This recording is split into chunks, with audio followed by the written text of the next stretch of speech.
La ciudad se llamaba Valderrama, aunque sus habitantes solían llamarla la ciudad de los espejos porque sus rascacielos de vidrio reflejaban la luz del sol de tal manera que, desde lejos, parecía un gigantesco diamante perdido en medio del desierto. Pero esos espejos también ocultaban algo, las grietas, los rincones oscuros donde la vida se desmoronaba sin que nadie quisiera verlo.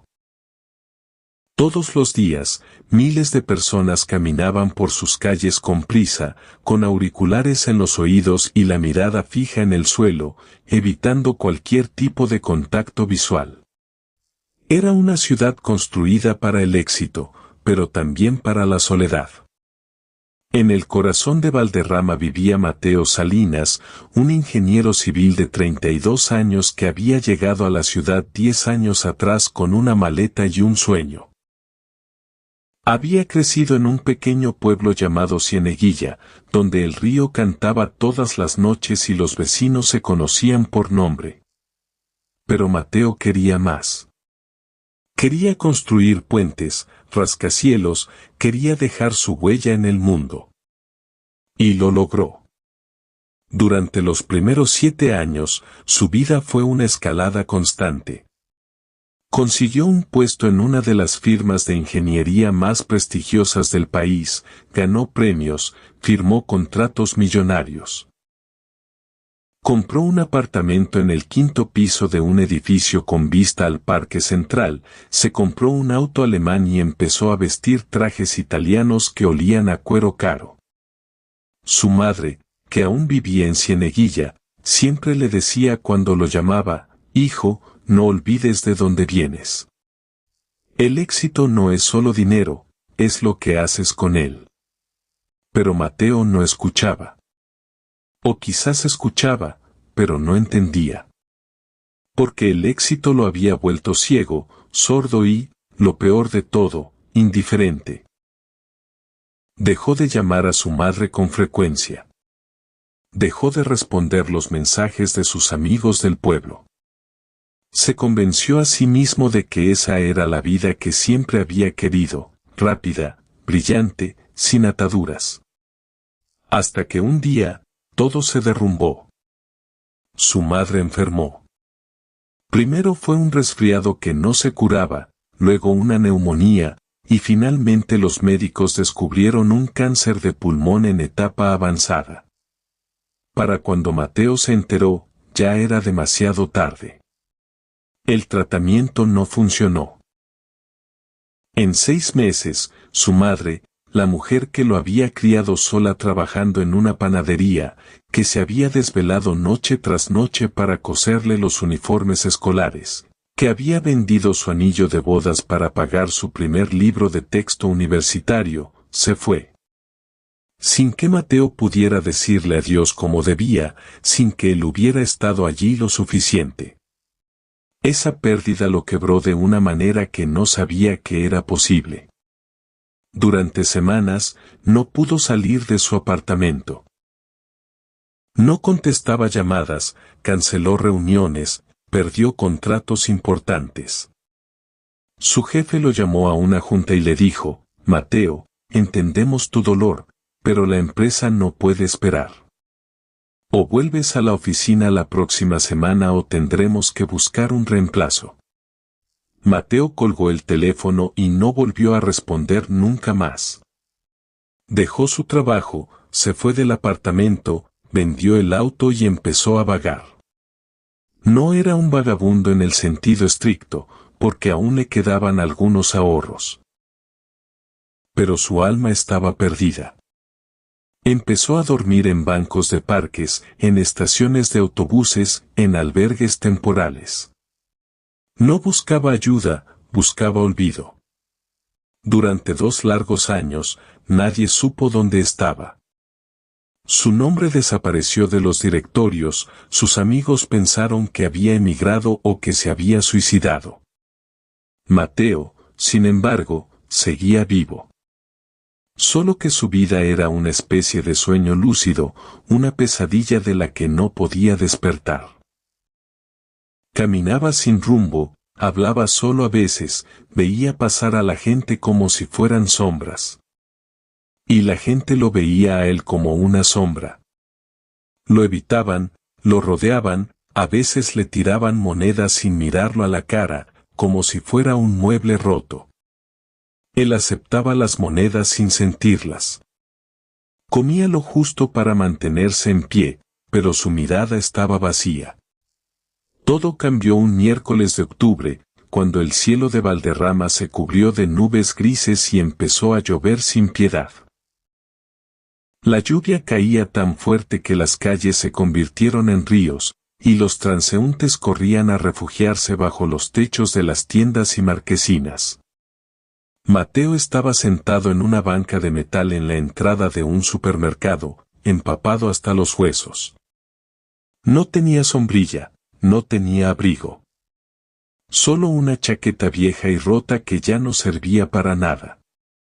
La gente pasaba a su lado, algunos se quejaban del agua, otros se apretujaban bajo el techo, pero nadie lo miraba. Él era invisible. En ese momento, una mujer joven salió del supermercado con una bolsa de compras en una mano y un paraguas en la otra. Se llamaba Valeria, tenía 26 años, era enfermera en el hospital público de la ciudad y acababa de terminar su turno. Llevaba una chaqueta de mezclilla desgastada, el cabello recogido en un moño desordenado y los ojos verdes llenos de cansancio. Pero también había algo más en sus ojos. Una especie de luz incansable, una ternura que no se apagaba aunque el mundo a su alrededor pareciera empeñado en ser cruel. Valeria se detuvo al ver a Mateo. No fue por lástima. Fue porque algo en la posición de su cuerpo, en la forma en que miraba la lluvia sin parpadear, le recordó a su propio padre antes de morir. Su padre había sido un hombre fuerte, un carpintero que construía muebles hermosos, pero que al final de su vida, cuando la enfermedad lo consumió, se sentaba en la terraza a mirar el horizonte con esa misma mirada vacía. Valeria siempre recordaba esa mirada. Y no pudo seguir caminando. Se acercó a él, se agachó para estar a su altura y, sin pensarlo demasiado, le dijo: «Señor, ¿ha comido algo hoy?». Su voz era suave, pero firme, como si estuviera hablando con un paciente en el hospital, con la misma dignidad con la que trataría a cualquier persona. Mateo levantó la mirada lentamente. Había pasado tanto tiempo sin que alguien lo mirara directamente a los ojos que casi había olvidado cómo se sentía. Parpadeó varias veces, como si despertara de un sueño. «No. No he comido desde ayer», respondió con voz ronca, casi inaudible. Valeria no hizo ningún gesto de sorpresa o compasión exagerada. Simplemente asintió, como si la respuesta fuera exactamente la que esperaba. «A 2 cuadras de aquí hay una cafetería que tiene sopa caliente. También hay un pequeño hostal al lado, donde puedes bañarte y dormir en una cama. Tengo solo $50 en mi bolsillo, que era mi dinero para la comida de la semana, pero quiero que los tomes». Mateo negó con la cabeza, confundido. «Señora, no puedo aceptar eso. Usted no me conoce. Yo soy un extraño. ¿Qué va a hacer usted sin ese dinero? Yo puedo arreglármelas». Valeria sonrió, y esa sonrisa era tan genuina que por un instante el mundo alrededor pareció dejar de llover. «No me digas que no puedes. No estás tomando mi dinero, te lo estoy dando. Hay una gran diferencia. Toma. Ve a comer algo caliente y descansa». Él la miró fijamente, tratando de encontrar algún motivo oculto. Pero no había nada. Solo una mujer joven, cansada, pero con el corazón abierto. «¿Por qué?», preguntó finalmente, con la voz entrecortada. «¿Por qué harías esto por un desconocido?». Valeria se encogió de hombros y respondió con una naturalidad que lo desarmó por completo, porque todo el mundo necesita ayuda alguna vez. A veces es un plato de sopa, a veces son palabras. No importa. Lo que importa es no pasar de largo. Se levantó, le dio los billetes doblados y le dijo, ve. No esperes más. La sopa se enfría.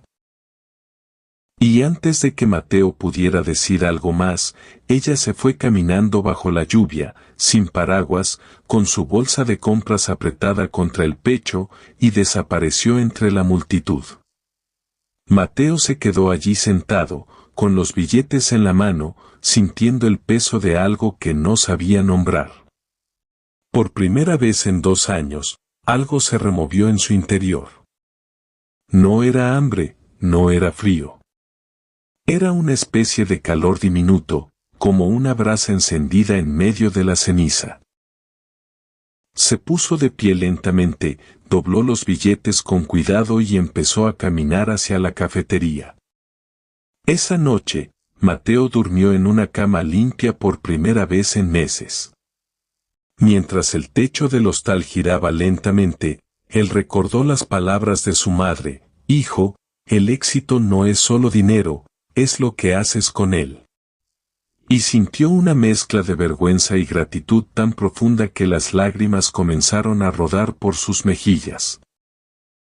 Lo que Mateo no sabía era que ese acto de bondad de Valeria no solo lo salvaría a él, sino que desencadenaría una serie de eventos que cambiarían la vida de decenas de personas. Porque a veces, el universo tiene una manera extraña de devolver el bien que das. Y esa devolución, a veces, viene de las formas más inesperadas. A la mañana siguiente, cuando el sol volvió a brillar sobre Valderrama, Mateo tomó una decisión. Iba a encontrar a esa mujer. No para devolverle el dinero, sino para agradecerle y, quizás, para empezar a reconstruir su vida. Tomó un autobús, fue al supermercado donde la había visto, preguntó a los empleados, describió su aspecto.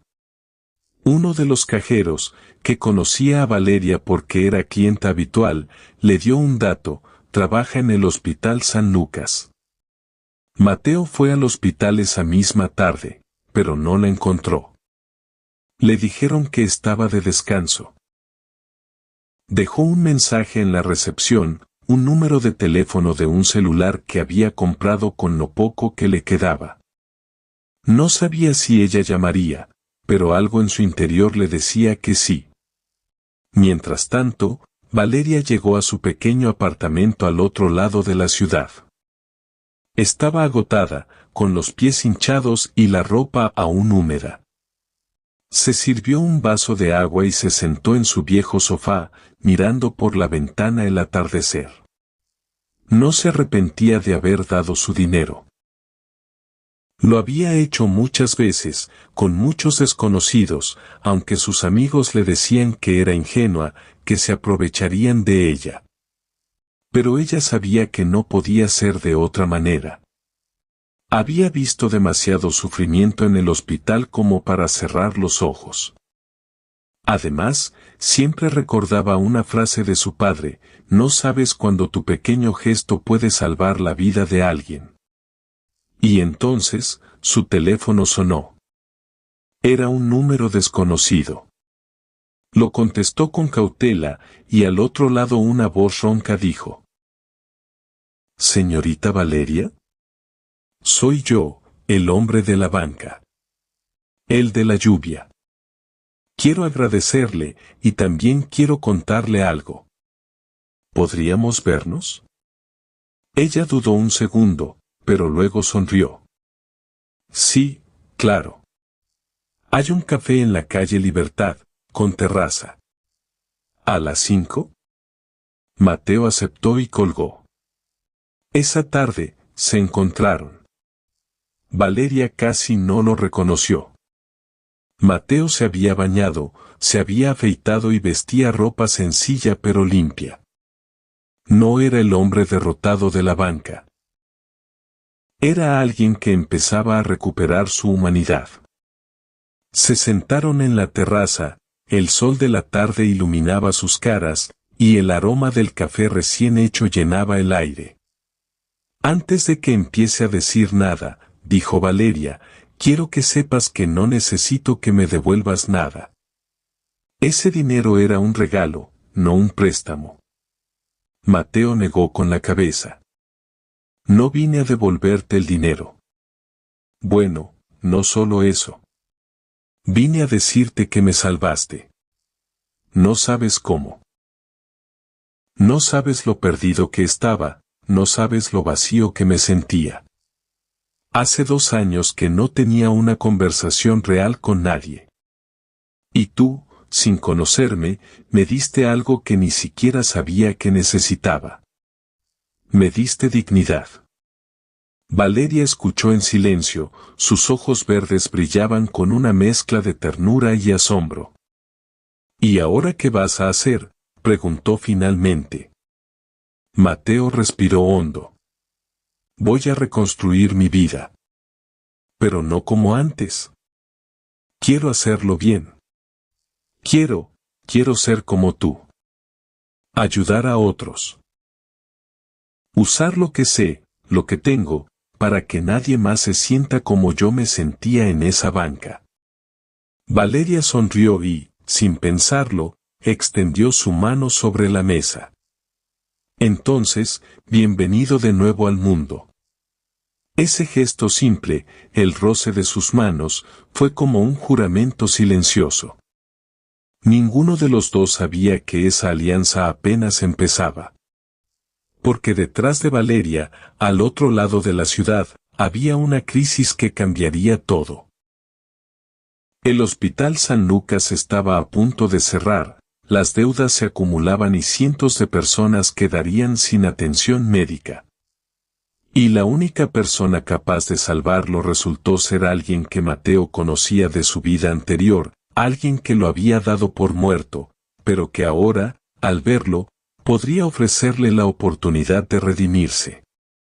Mientras tanto, en la oficina principal del hospital, un grupo de médicos y administradores se reunían en una junta desesperada. Necesitamos un milagro, doctora, decía el director. Si no conseguimos un inversionista en las próximas 2 semanas, vamos a tener que cerrar. La directora médica, la doctora Elena, era una mujer de 60 años, curtida y sabia, que había trabajado en el hospital por décadas. Su mirada era seria, pero sus manos temblaban ligeramente. Sabía que el cierre significaría la muerte para cientos de pacientes pobres de la ciudad. Y no podía permitir que eso pasara. Esa misma noche, mientras Valeria dormía, Mateo no podía conciliar el sueño. Algo le decía que su vida estaba a punto de cambiar nuevamente, pero esta vez no para caer, sino para levantarse. Encendió su computadora vieja, buscó en internet el nombre de su antigua empresa y, con el corazón en la mano, escribió un correo. No sabía si el destinatario todavía usaba esa cuenta, pero valía la pena intentarlo.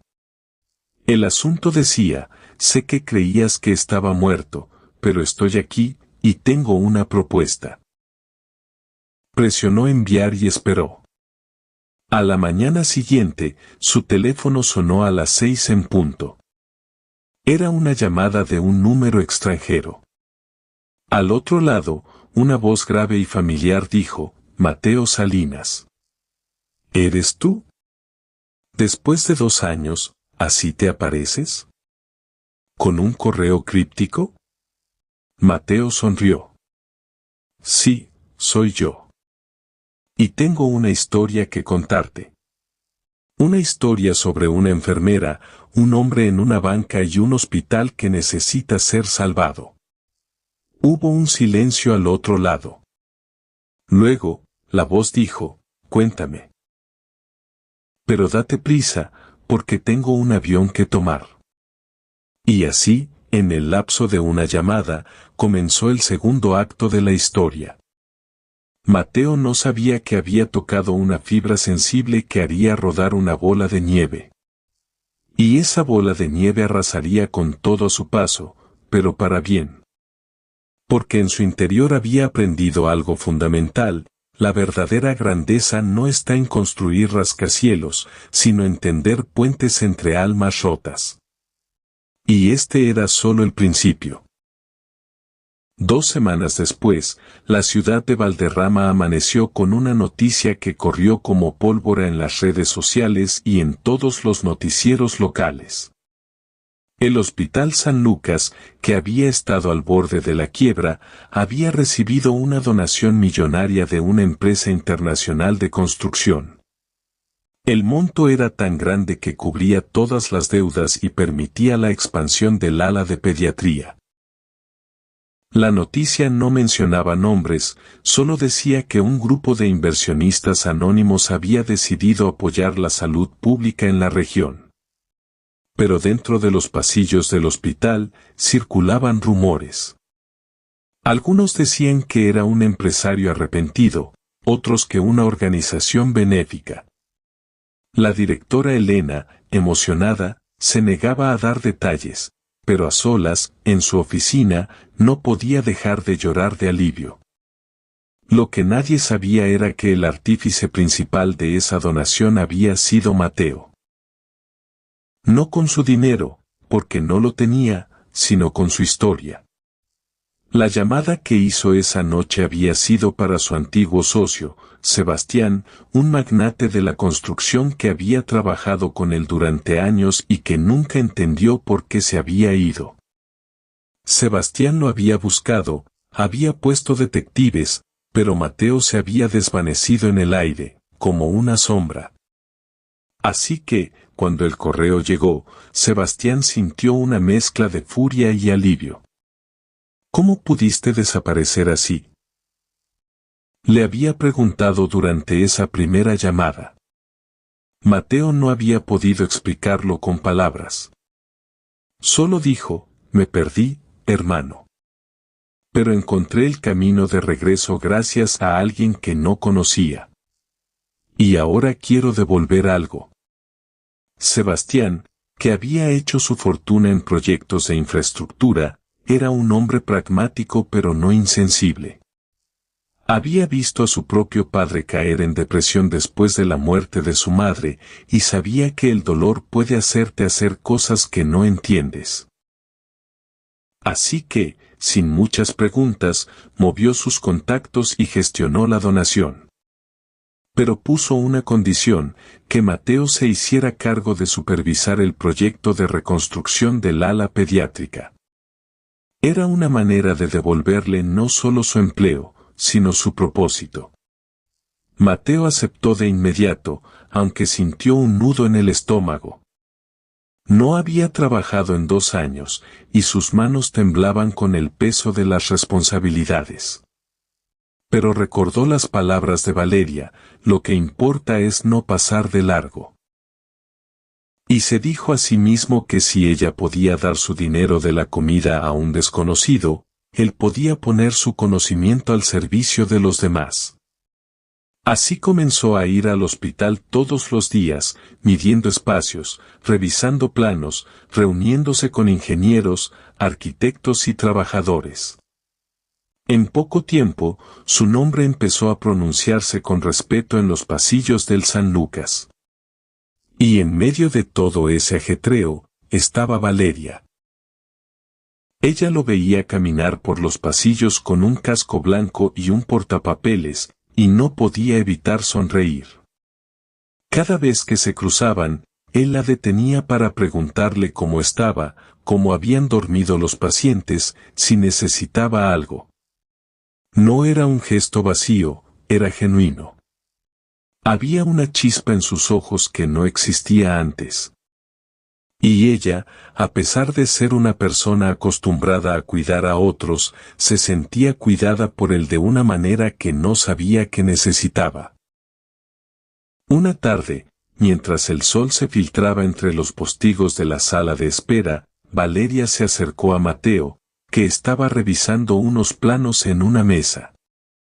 Parece que te has convertido en una especie de salvador del hospital, le dijo con una sonrisa pícara. Mateo levantó la cabeza y se rió. No, no. Yo solo estoy poniendo ladrillos. La salvadora eres tú, tú que te quedaste sin dinero de la comida por ayudar a un extraño. Ella negó con la cabeza. No te burles. Eso no fue nada. Fue todo, respondió él, y su mirada se volvió seria. Fue todo para mí. Se quedaron en silencio por un momento, y el rumor de la gente a su alrededor pareció desvanecerse. Sabes, dijo Valeria, mi padre siempre decía que la vida es como una cuerda floja. A veces te caes, pero siempre hay alguien dispuesto a darte la mano para levantarte. El problema es que la mayoría de las personas tienen miedo de pedir ayuda. Mateo asintió lentamente. Yo fui uno de ellos. Durante 2 años, me negué a pedir ayuda. Hasta que tú me diste la mano sin que la pidiera. Valeria bajó la mirada, sintiendo una emoción que no podía nombrar. Bueno, ahora estás aquí. Y ese es tu triunfo. Pero ese triunfo aún no era completo. Porque Mateo llevaba un secreto a cuestas, un secreto que, si se descubría, podía arruinar todo lo que había construido. Y ese secreto tenía un nombre, su pasado. No todo era tan sencillo como parecía. Antes de desaparecer, había dejado suelto un hilo que ahora amenazaba con enredarlo todo. Y esa misma noche, cuando regresó a su pequeño apartamento alquilado, encontró un sobre debajo de la puerta. No tenía remitente, solo su nombre escrito con letra manuscrita. Abrió el sobre y encontró una foto, una imagen borrosa de él mismo, 2 años atrás, en una oficina, firmando un documento. Y al reverso, una sola frase, no has pagado tu deuda, Mateo. Nos vemos pronto. Su corazón se detuvo.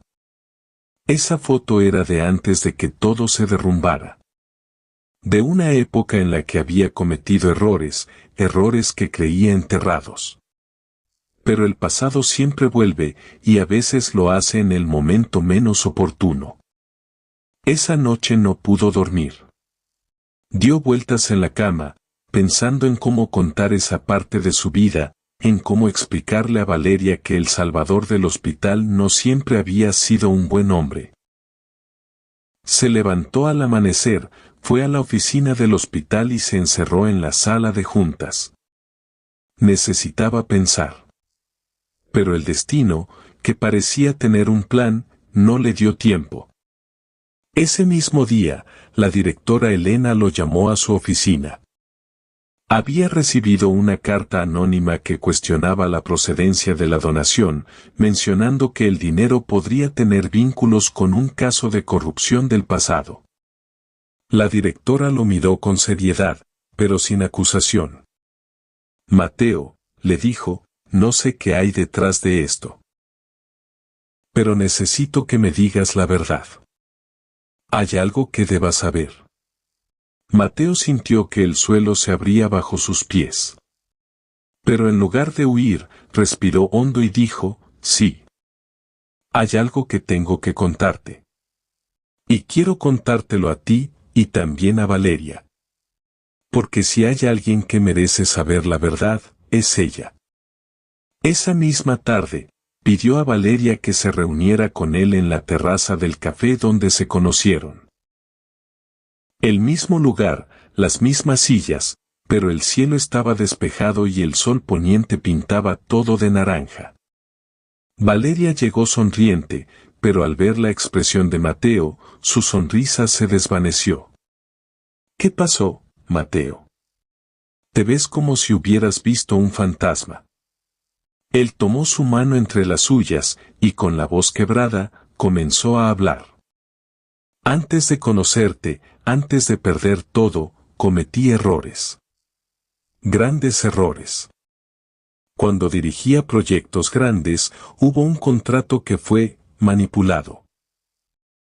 No lo hice yo directamente, pero yo firmé el documento. No sabía que estaba mal, o quizás no quise saber. Pero la persona que pagó por ese error es un hombre que ahora está en prisión. Y su familia me culpa a mí.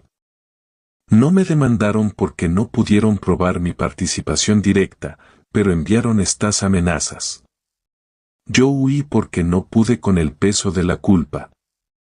Y ahora esa culpa ha regresado. Valeria lo miró sin soltar su mano. Después de un largo silencio, dijo: Mateo, cometiste un error. Pero no eres el mismo hombre que firmó ese papel. Yo lo sé porque he visto lo que haces aquí, en este hospital. La gente cambia. La gente puede redimirse. Pero no puedes huir de esto. Tienes que enfrentarlo. Las palabras de Valeria cayeron en su pecho como un bálsamo y como una advertencia. Mateo sabía que tenía razón. No podía seguir escondiéndose. Al día siguiente, se presentó en la comisaría de la ciudad, habló con un abogado y confesó su parte de la historia. Ofreció declarar y asumir las consecuencias, y si eso significaba ir a prisión, lo haría. Pero el universo, una vez más, jugó su carta.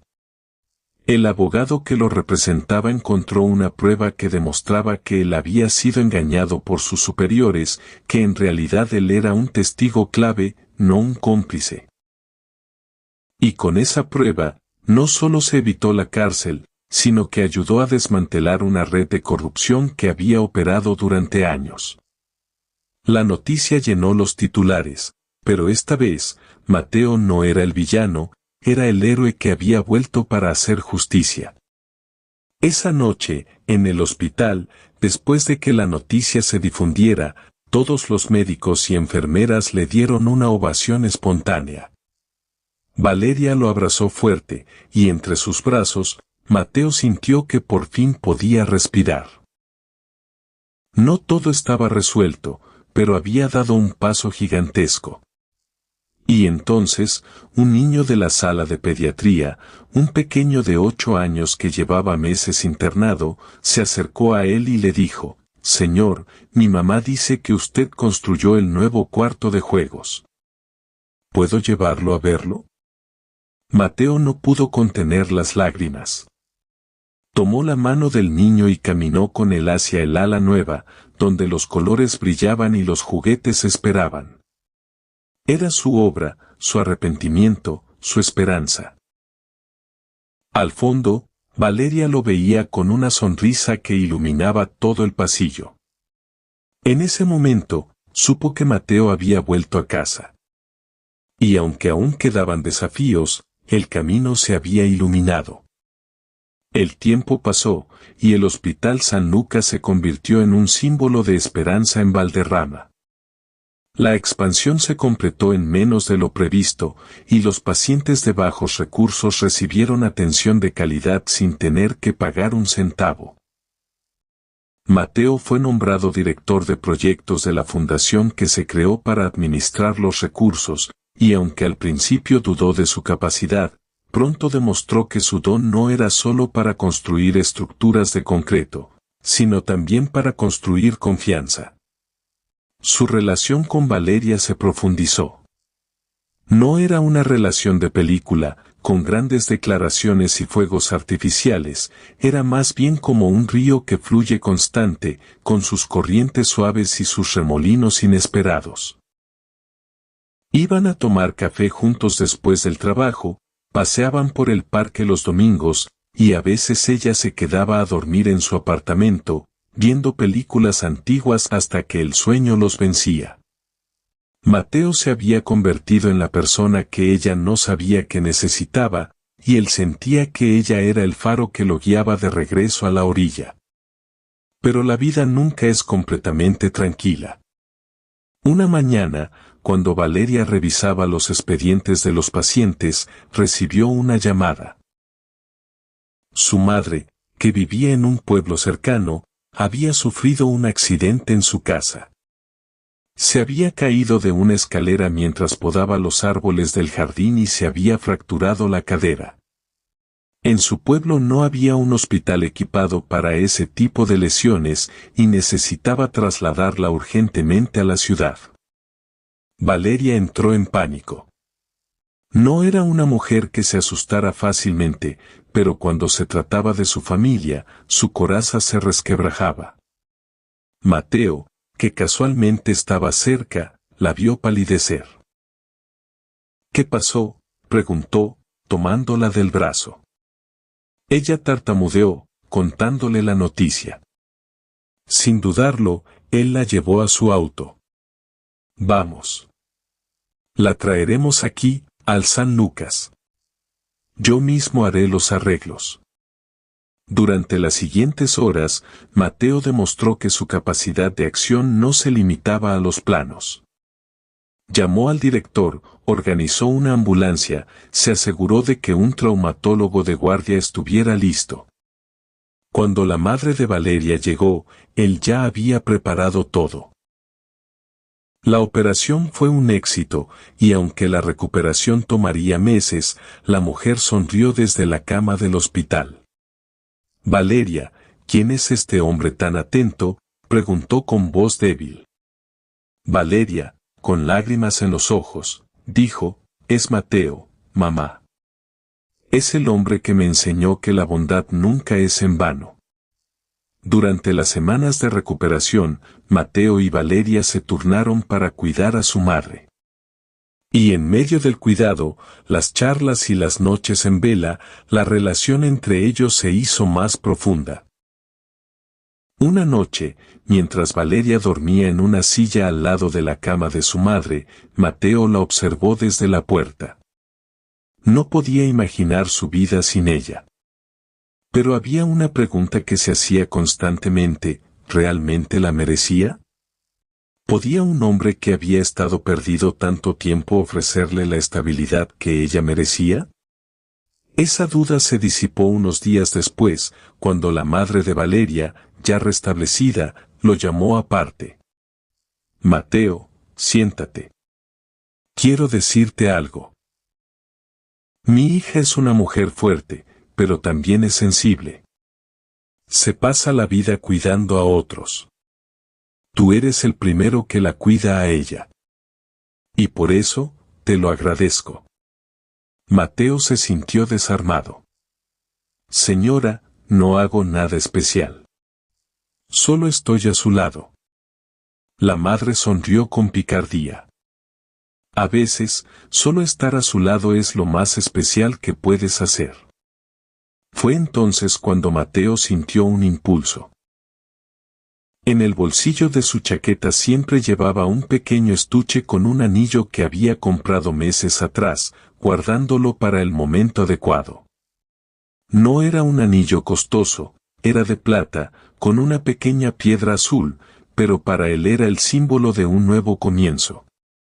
Esa noche, cuando salieron del hospital, Mateo llevó a Valeria al parque central, donde los faroles iluminaban los árboles y las parejas paseaban en la penumbra. Se detuvo en el puente del lago, la miró a los ojos y dijo: Valeria, desde que me diste ese dinero en la lluvia, mi vida cambió. No solo porque me salvaste físicamente, sino porque me devolviste la fe. Y ahora no puedo imaginarme un día sin ti. No te pido que me salves otra vez, te pido que camines conmigo. Y entonces, se arrodilló. Valeria soltó un grito ahogado y se llevó las manos a la boca. Mateo. ¿Qué estás haciendo? Te estoy pidiendo que seas mi compañera, dijo él con voz firme. No para siempre, porque eso es mucho pedir, pero para cada día que podamos estar juntos. Ella se rió entre lágrimas, y antes de que pudiera responder, ya estaba abrazándolo. Sí, dijo, 1000 veces sí. Se colocó el anillo en el dedo, y bajo la luz de los faroles, se besaron. Ese beso era el sello de un nuevo capítulo. Sin embargo, el destino quería que el capítulo fuera todavía más épico. A la semana siguiente, Mateo recibió una llamada de un viejo conocido, un periodista que había seguido su historia. Mateo, he estado investigando la donación al hospital. Hay algo que no te conté. El inversor anónimo no solo fue tu socio, hubo otra persona que...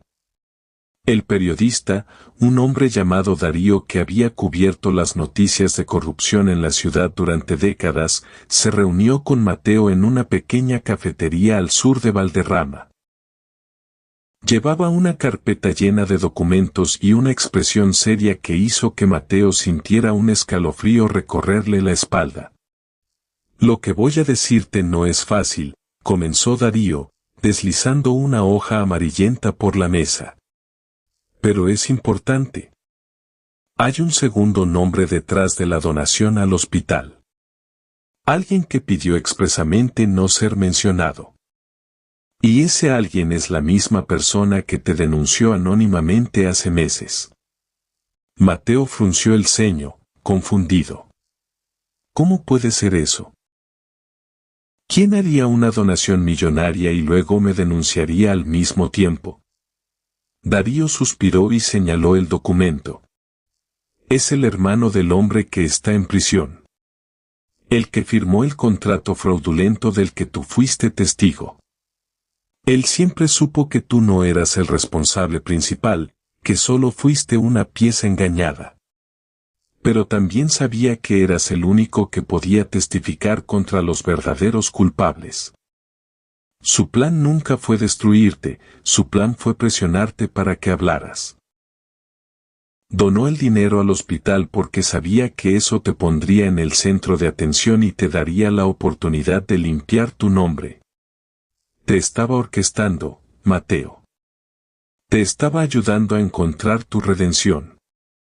Mateo se quedó sin aliento. Durante meses había cargado con el peso de la culpa, pensando que alguien lo odiaba, que alguien quería verlo caer. Pero la verdad era muy diferente.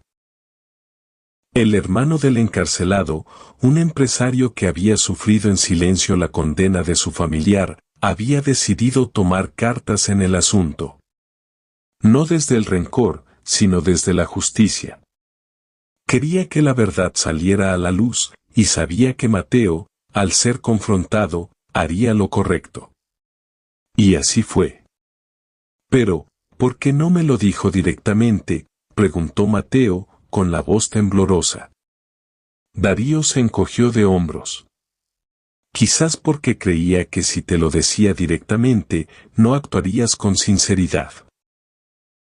Quizás porque quería ver si realmente habías cambiado.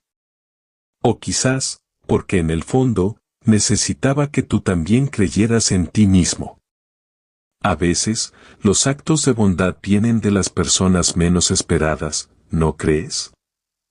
Esa noche, Mateo regresó al hospital con un peso menos en el corazón. Todo lo que había temido, todo lo que lo había perseguido durante años, no era una conspiración en su contra, sino una orquesta silenciosa que lo guiaba hacia la verdad. Se sentó en la entrada del ala pediátrica, donde los niños jugaban en el nuevo patio que él había diseñado, y sintió una paz que no experimentaba desde su infancia en Cieneguilla. Valeria lo encontró allí, sentado en los escalones, con una sonrisa leve en el rostro. ¿Qué te pasa, Mateo? Pareces un hombre que acaba de encontrar un tesoro. Él tomó su mano y la miró a los ojos. No un tesoro, sino un mapa. El mapa que me faltaba para entender que el mundo no siempre es tan oscuro como parece. Le contó la historia de Darío, de la donación, de la denuncia y del hermano del preso. Valeria escuchó en silencio, y cuando él terminó, ella apretó su mano con fuerza. Entonces, no fue un accidente que nos encontramos. No fue casualidad que yo te diera ese dinero. Fue una cadena de eventos que comenzó mucho antes que nosotros. Mateo asintió. Es como si el universo estuviera tejiendo un tapiz, y nosotros solo somos los hilos que se cruzan en el momento justo. Se quedaron en silencio, viendo el cielo estrellado que se asomaba entre las luces de la ciudad.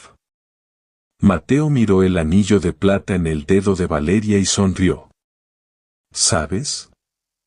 He estado pensando en el futuro. Y creo que este hospital no es el final del camino, sino el comienzo. Valeria lo miró con curiosidad. ¿Qué quieres decir? Quiero construir una fundación, dijo Mateo con entusiasmo creciente. No solo para el hospital, sino para toda la ciudad. Quiero crear un programa de becas para jóvenes que quieran estudiar medicina, arquitectura, ingeniería. Quiero que nadie tenga que pasar por lo que yo pasé, sentirse solo y perdido. Quiero que cada persona que se siente en una banca bajo la lluvia tenga a alguien como tú que se acerque a preguntar si ha comido. Valeria sonrió con los ojos brillantes. Eso es mucho más que construir puentes, Mateo. Eso es construir esperanza. Exactamente, respondió él. Y quiero que estés a mi lado en cada paso. Los meses siguientes fueron un torbellino de actividad. La Fundación Puentes de Luz se estableció oficialmente, con la ayuda de Sebastián y con el apoyo de la comunidad. Mateo y Valeria se convirtieron en el rostro de una nueva era en Valderrama, una era donde la bondad no era una excepción, sino la regla. La fundación no solo otorgaba becas, sino que también organizaba jornadas de salud gratuitas, talleres de oficios para desempleados y campañas de concientización sobre la salud mental. Uno de los proyectos más queridos fue el Banco de la Bondad, inspirado en el encuentro de Mateo y Valeria. Colocaron bancas en diferentes puntos de la ciudad, cada una con un letrero que decía, «Siéntate aquí si necesitas hablar. Alguien escuchará». Fue un éxito rotundo. La gente comenzó a sentarse en esas bancas, a compartir sus historias, a llorar, a reír. Y la gente también comenzó a detenerse a escuchar. La ciudad de los espejos comenzó a reflejar algo que no era solo vidrio y acero, sino corazones latiendo. Pero, como en toda historia de crecimiento, hubo momentos de prueba. Un día, Mateo recibió una llamada de su pueblo natal, Cieneguilla. La casa de su infancia, la que había pertenecido a su madre, estaba en riesgo de ser demolida para construir un centro comercial. Un grupo de vecinos se había organizado para detener la demolición, pero necesitaban apoyo legal y financiero. Mateo sintió un nudo en la garganta. Esa casa era todo lo que le quedaba de su pasado, el único lugar donde se sentía seguro. No podía permitir que la destruyeran. Con el apoyo de la Fundación y de Valeria, Mateo viajó a Cieneguilla por primera vez en 3 años. El pueblo seguía siendo el mismo, las calles empedradas, el río cantando, las casas de colores. Pero cuando llegó a su antigua casa, vio que estaba abandonada, con las ventanas rotas y el jardín lleno de maleza. Un nudo se formó en su estómago. No era solo una estructura de madera y ladrillo, era la memoria de su madre, era la infancia que había perdido. Valeria, a su lado, lo tomó de la mano. «No estás solo en esto», le susurró. «Vamos a restaurarla. Vamos a convertirla en un hogar para la comunidad». Y así lo hicieron. Con la ayuda de los vecinos, de los estudiantes becados y de los voluntarios de la fundación, la casa fue restaurada piedra por piedra, madera por madera. No era la misma casa, porque las manos que la reconstruían eran diferentes, pero el espíritu seguía intacto. La convirtieron en un centro cultural, un lugar donde los niños del pueblo podían aprender arte, música y oficios, donde los ancianos se reunían a tomar té y contar historias. Mateo, al ver el resultado, sintió que su madre lo miraba desde algún lugar y sonreía. Él no había olvidado de dónde venía. Ahora, estaba honrando ese lugar. De vuelta en Valderrama, la noticia de la restauración se difundió. Darío, el periodista, escribió un artículo conmovedor titulado El arquitecto que volvió a construir su corazón. El artículo se volvió viral, y Mateo fue invitado a dar conferencias en universidades, a compartir su historia de caída y redención. En cada discurso, él hablaba de su madre, de Valeria, de la banca bajo la lluvia. Pero sobre todo, hablaba de la importancia de no pasar de largo. El mundo está lleno de personas que necesitan que alguien se detenga, decía al final de cada charla. Y no siempre necesitan dinero o soluciones grandes. A veces, solo necesitan que alguien pregunte, ¿has comido hoy? La relación con Valeria, mientras tanto, florecía como un jardín bien cuidado. Se mudaron juntos a un apartamento con vista al Parque Central, el mismo donde Mateo solía sentarse a pensar. Todas las mañanas, él preparaba café y ella se sentaba junto a la ventana, viendo la ciudad despertar. Era su ritual, su pequeño rincón de paz. Una noche, mientras cenaban en la terraza, Mateo le dijo, Valeria, hay algo que he querido preguntarte desde que nos comprometimos. Ella levantó una ceja, curiosa. ¿Cuándo nos casamos? Porque no pienso esperar otros 2 años. Valeria se rió, una risa limpia y genuina, y lanzó una servilleta doblada hacia él. Eres un impaciente, ¿sabes? Soy un hombre que aprendió a no perder el tiempo, respondió él con una sonrisa. Ahora quiero cada segundo contigo. Fue entonces cuando él se levantó de la silla, se arrodilló de nuevo, y esta vez, de su bolsillo sacó una cajita pequeña. Dentro había un anillo de oro con un diamante pequeño, pero brillante. Este es el verdadero anillo, dijo con voz suave. El otro era un símbolo de promesa. Este es un símbolo de una vida entera. Valeria no pudo contener las lágrimas. Sí, dijo, sí, quiero casarme contigo, Mateo Salinas. La boda se celebró en la antigua casa restaurada de Cieneguilla, bajo un cielo naranja y dorado de atardecer. Asistieron vecinos del pueblo, amigos de Valderrama, los niños del hospital, los doctores, Sebastián y su familia. Y también asistió el hermano del encarcelado, el hombre que había orquestado la donación.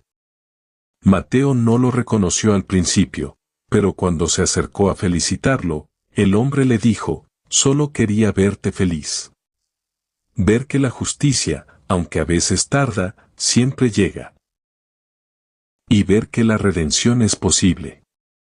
Mateo lo abrazó, sin palabras. A veces, el perdón no necesita discursos, solo un abrazo sincero. La fiesta se extendió hasta altas horas de la noche. Música, baile, historias compartidas alrededor de una fogata. En un momento, Mateo se alejó un poco, se sentó en la orilla del río y miró el agua que reflejaba la luna. Valeria se acercó y se sentó junto a él, apoyando su cabeza en su hombro. ¿En qué piensas?, preguntó ella. Mateo sonrió. Pienso en todo lo que pasó. En cómo un pequeño gesto puede cambiar todo. En cómo tú me diste una mano y yo encontré un camino. Ella lo besó en la mejilla. No fue un gesto, Mateo. Fue una elección. La elección de ver a la persona que estaba detrás del dolor. Él asintió, y en ese momento, el río parecía susurrar una canción de cuna. Pasaron los años, y la Fundación Puentes de Luz se expandió a otras ciudades. Mateo y Valeria tuvieron 2 hijos, a quienes criaron con los mismos valores de bondad y empatía. Los hijos crecieron escuchando la historia de sus padres, la historia de la banca y la lluvia, la historia del hospital y la casa restaurada. Y cuando fueron adolescentes, ambos se ofrecieron como voluntarios en las jornadas de salud, llevando comida y abrigo a los necesitados. Mateo nunca volvió a ser un hombre de grandes lujos. Vivía con modestia, pero su riqueza era inmensa, su familia, su trabajo, su propósito. Cada año, en el aniversario de su encuentro, él y Valeria volvían a la banca del supermercado, la misma donde él estaba sentado aquel día gris. La banca ya no estaba sola, a su lado, se habían colocado más bancas, y todas tenían un letrero que decía, «Siéntate aquí». Alguien se detendrá a preguntar cómo estás. Era su legado, su forma de recordar que el amor no es un sentimiento, es una acción. Una tarde, ya entrados en la 50, Mateo recibió una carta. Era de un joven que vivía en una ciudad lejana, que había leído la historia en internet y se sentía perdido. Señor Salinas, decía la carta, no tengo dinero, no tengo familia. Pero después de leer su historia, entendí que lo único que necesito es un nuevo comienzo. ¿Cree que yo también puedo tener uno? Mateo respondió personalmente, con una carta escrita a mano, querido amigo, no importa en qué banca estés sentado ahora. Lo que importa es que te levantes. Y si no sabes cómo, recuerda que siempre hay alguien dispuesto a darte la mano. A veces, esa mano es la tuya propia. Esa carta fue el inicio de un nuevo ciclo. Mateo comenzó a escribir un libro, un diario de su viaje, titulado El hombre de la banca. Se convirtió en un éxito de ventas, no por su estilo literario, sino por su verdad. La gente lo leía y encontraba consuelo, encontraba esperanza. Las ganancias del libro se donaron íntegramente a la fundación, que siguió creciendo y ayudando a más personas de las que Mateo podía imaginar. En sus últimos años, Mateo y Valeria vivieron en Cieneguilla, en la casa restaurada, rodeados de niños y nietos que jugaban en el jardín. Ya no dirigía la fundación, pero seguía asesorando, seguía dando charlas en las escuelas del pueblo. La gente lo llamaba el viejo sabio, pero él se reía y decía: «No soy sabio, solo tuve la suerte de encontrar a alguien que me enseñó a mirar». Una noche, acostado en la cama, Valeria a su lado, sintió que una paz profunda lo invadía. Tomó la mano de su esposa y dijo: «Valeria, ¿sabes qué es lo más hermoso de todo esto?». Ella lo miró con sus ojos verdes, aún brillantes. «Dime». «Que nunca dejamos de sembrar. Incluso ahora, en nuestros últimos días, las semillas que plantamos hace décadas siguen creciendo. Y lo seguirán haciendo después de nosotros». Valeria sonrió, acarició su mano arrugada y dijo: «Entonces, nuestro trabajo está hecho, amor mío». Al amanecer, Mateo cerró los ojos por última vez, con una sonrisa en el rostro. Valeria, a su lado, sintió el dolor de la pérdida, pero también la certeza de que su esposo había vivido plenamente. La noticia de su muerte se extendió como un susurro por la ciudad de Valderrama, por Cieneguilla, por todas las comunidades que habían sido tocadas por su obra. No hubo un funeral ostentoso, sino una celebración de vida. Miles de personas llegaron a la casa restaurada, dejaron flores, cartas y abrazos. Y en la banca del supermercado, alguien colocó un ramo de girasoles y una foto de Mateo. Debajo, escribió: «Gracias por no pasar de largo». Valeria vivió muchos años más, siempre rodeada de su familia y de su comunidad. Siguió trabajando en el hospital, cuidando a los demás como siempre lo había hecho. Cuando sus nietos le preguntaban por la historia de su abuelo, ella contaba la misma historia, la de la lluvia, la del dinero de la comida, la del primer café. Y al final, siempre decía, el amor no es lo que recibes, es lo que das. Y a veces, lo que das vuelve a ti en formas que jamás imaginaste. Y así, en la ciudad de los espejos, la luz se reflejó de una manera distinta. Ya no era solo el sol sobre el vidrio, sino la calidez de los corazones que se abrían a los demás. El legado de Mateo y Valeria vivía en cada banca, en cada beca, en cada abrazo que se daba entre desconocidos. Era un recordatorio de que, aunque el mundo a veces parece frío y distante, basta un solo acto de bondad para calentarlo todo. Porque al final, todos estamos sentados en alguna banca, esperando que alguien pregunte si hemos comido hoy.